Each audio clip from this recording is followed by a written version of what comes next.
he got the electoral votes he needed from South Carolina, Louisiana, and Florida by agreeing to return the power to define race relations to the states. The deal brought the Reconstruction era to an abrupt and painful end, as the white supremacists swooped in to fill the political vacuum. In the years that followed, legislatures in the South were free to pass laws requiring separation of the races in public accommodations, schools, theaters, transportation. In many places, interracial marriage was forbidden. With black citizens increasingly deprived of voting rights across the South, the number of black men holding elective office rapidly dwindled.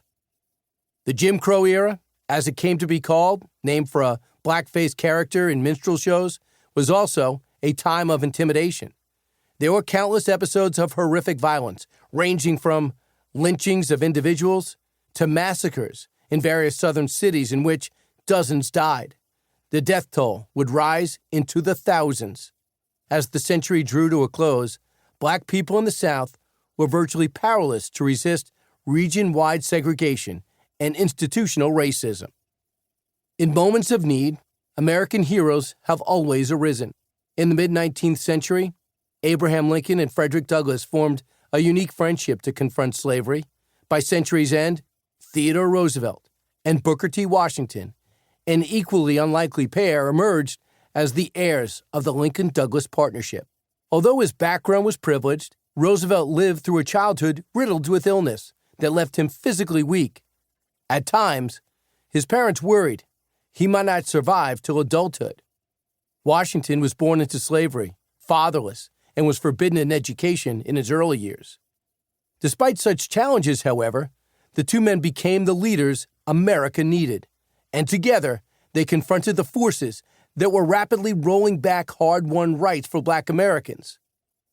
Theirs is a story of triumph and tragedy, of cooperation and disagreement, and ultimately of the kind of courage that makes America great. Although their work remains unfinished even today, the progress Booker T. Washington and Theodore Roosevelt made is undeniable. Only by understanding how they worked together, how they decided when to push society and when to pause, and where their drive and determination came from, can we carry on the work of these two icons. Brian Kilmeade. Chapter 1. Born Booker. There was never a time in my youth, no matter how dark and discouraging the days might be, when one resolve did not continually remain with me, and that was the determination to secure an education at any cost. Booker T. Washington, Up from Slavery, 1901. No one could have predicted he would become famous when a brown baby boy with reddish hair was born atop a pile of rags in a slave quarter. On entering the world, that child got one name only. For a decade, he would be called Booker. Just Booker. Nothing about his arrival seemed promising. Booker would never know his date of birth. His slaveholders kept scant records on their Western Virginia farm, a few miles from Hales Ford, a crossroads town that Booker later would say was about as near to nowhere as any locality gets to be. Family recollections narrowed the season of his birth to spring, and he later guessed the year was 1858 or 1859, though, more likely, it was 1856.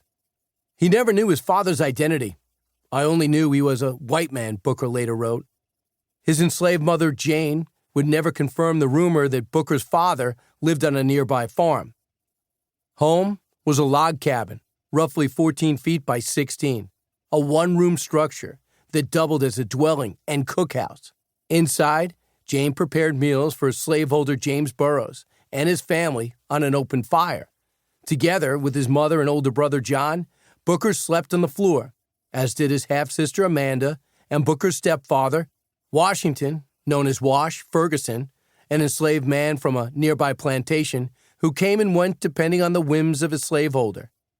A crude wooden door hung on unreliable hinges. 2 unglazed holes in the sidewalls provided limited natural light and ventilation when the weather was warm, but was shuttered when it turned cold. A few boards on the shanty's dirt floor covered a deep hole in which sweet potatoes were stored.